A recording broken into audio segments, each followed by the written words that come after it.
인사드리겠습니다. 감사합니다. 장하길 목사입니다. 지금 우리나라가 어느 상황인지 우리 스님들이 반드시 알아야 될 게 있습니다. 이 안토니오 그람시라고 하는 사람이 칼 마르크스가 공산주의를 만들어가는 과정에서 공산화가 될 듯 될 듯 하다가 안 된 거예요. 그래서 왜 안 되는가 하고 조사해 봤더니 돈이 있으면 다 가족에게 물려주는 거예요.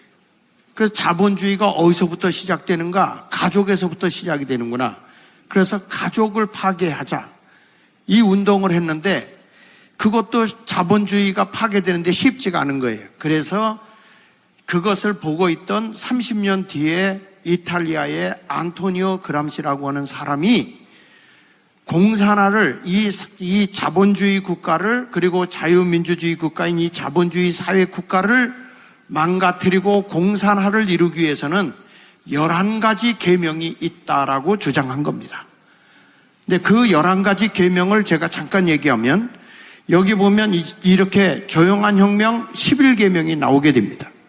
지속적인 사회 변화로 혼란을 조성하라. 그러니까 코로나라든지 가짜뉴스라든지 촛불 집회를 가지고 진지전을 구축한 다음에 그리고 나서는 가짜뉴스로다가 크게 혼란을 일으키게 하는 것입니다. 지금 선거를 앞두고도요, 어떤 결과가 오냐면 가짜뉴스를 딱 터뜨리는데 이게 이제 프레임에 걸려든 거죠. 그게 뭐냐라고 하면은 내가 나중에 보낸 거 잠깐 한번 좀 띄워줘 보세요. 지금 보면 회칼 그리고 도피 이 두 가지를 딱 해가지고서 띄웠습니다.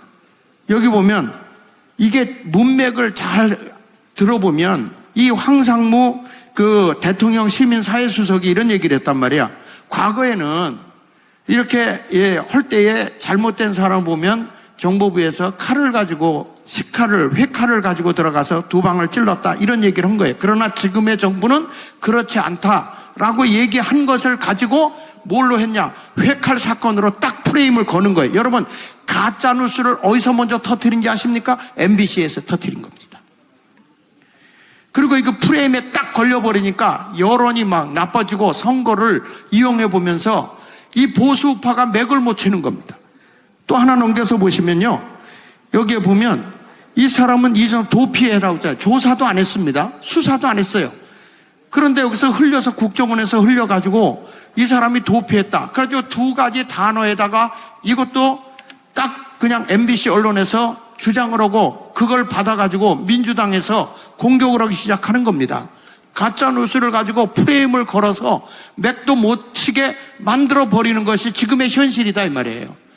여러분, 이것이 다 뭐냐면 안토니오 그람시라는 사람이 공산주의를 다시 한번 계명 좀 보십시오. 거기 한번 아까 11계명. 자, 여기 보면 지속적인 사회 변화 혼란을 조성하라. 이거 제가 자료를 굉장히 많이 했는데 다 보여드릴 수가 없고요.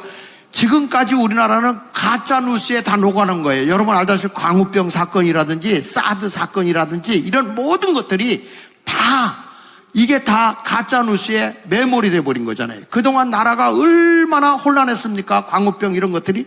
이게 바로 조용한 혁명 공산주의를 만드는 데 있어서 11계명에 들어있는 것입니다. 두 번째 가서는 학교와 교사의 권위를 약화시켜라. 그래서 학생의 인권 조례를 이렇게 만들어가지고 부모님들을 학생들이 고발하게 만들었어요. 원래 부모님들이 자녀 교육을 책임지고 하게 우리나라의 헌법에 들어있던 조항을 삭제를 해버렸습니다.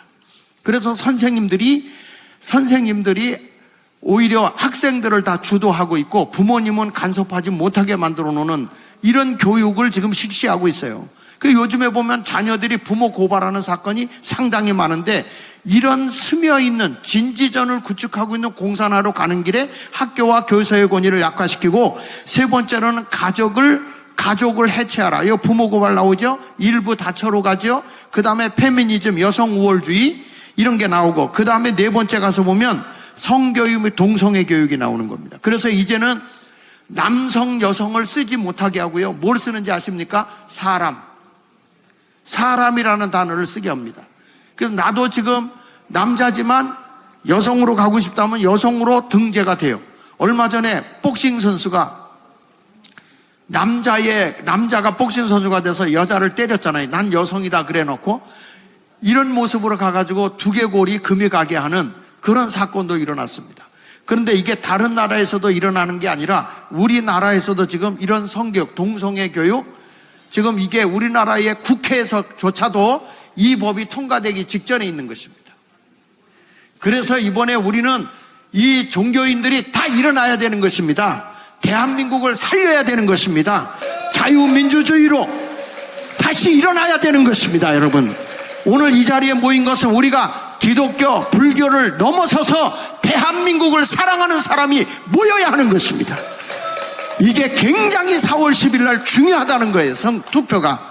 그 다음에 여기 5번째 보면 교회를 해체. 이거 교회만 해체하는 거 아닙니다. 종교, 불교 다 해체하는 것입니다. 왜냐? 이게 우리 이번에 보면 감염 예방법이라는 걸 가지고 얼마든지 지금 구청장조차도 폐쇄할 수 있는 법을 지금 조례법으로는 지금 하고 있고요.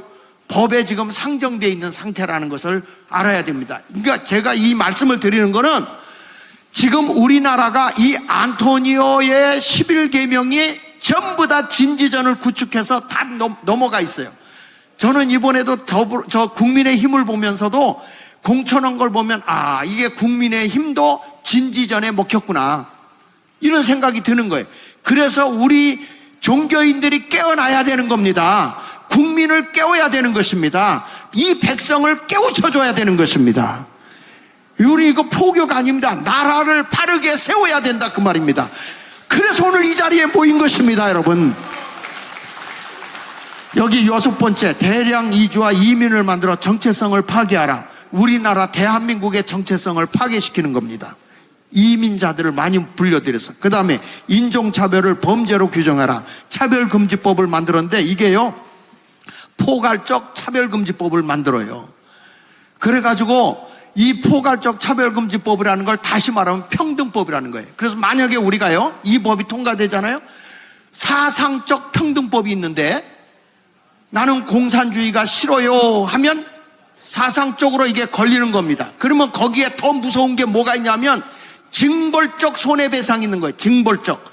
그래가지고 거기에 벌금이 매겨지는데 나는 이 공산주의가 나빠요 라고 하는 것에 대해 수치감을 느꼈다고 고발하면 최하 500만 원이 나와요. 근데 이거를 이리때 같이 그 변호사들이 달라붙어 가지고요, 1000명, 2000명 모여가지고서 고발을 하게 되면 징벌적 손해배상에 최저가 1인당 100만 원이에요. 그러면 1000명이 모이면 얼마를 하느냐? 10억입니다. 10억. 그러면 이런 일들이 일어나고 있는 이 법을 통과시켜서 입을 벙어리를 만들어서 대한민국을 공산화를 만들겠다는 이 법이 1984년도부터 이미 우리나라는 진지전을 구축해서 다 먹혔어요. 다 먹혔어 지금. 이걸 깨어 일어나야 된다 이거예요. 그 다음에 여기 보십시오. 사법심 시스템을 신뢰할 수 없더라. 법을 신뢰하지 못하게 하라. 그러니까 여러분, 범법자들이 지금 당을 만들고 난리치고 있잖아요. 범법자들이 감옥 안 가고 더 설치고 있잖아요. 도대체 대한민국이 법치국가입니까? 아니면 범법자의 나라입니까? 잘못한 거 있으면 책임을 져야 되는 거 아닙니까? 이런 거에 쏘가 넘어가서는 안 된다 이거예요 지금. 이게 다 안토니오 그람시의 대한민국의 법을 파괴시키는 거예요. 그래서 저들이 안 되면 뭐냐, 직접 민주주의 하겠다는 거잖아요. 막 파고 들어갑니다. 여러분, 지금 우리나라에 전국 민회라는 게 있습니다. 주민자치법에 의해서 정치적 관여해가지고 민회를 만들어가지고 마을에 뭐가 생긴지 아세요? 마을공화국이 생겼어요. 이것을 전체적으로 연합하면 뭐라고 얘기하는지 아십니까? 전국인민민주마을공화국. 그게 지금 여러분들 이 핸드폰으로도 보면 전국 민회를 치면 다 떠요. 지금 대한민국이 하부 조직까지 다 뻘거졌습니다, 여러분. 그래서 지금 깨어나야 되는 겁니다, 스님들이. 깨어나야 돼. 다시 한번 대한민국의 나라를 바로 세우는 운동에 우리가 다 일어나야 되는 것입니다. 우리가 모르고 있을 때 나라는 아이들이 다 병들어가고 있는 거예요. 이런 것을 우리가 깨우쳐야 됩니다. 오늘 이 자리에 모였다 헤어지지 말고요, 알고 가셔서 대한민국을 살립시다.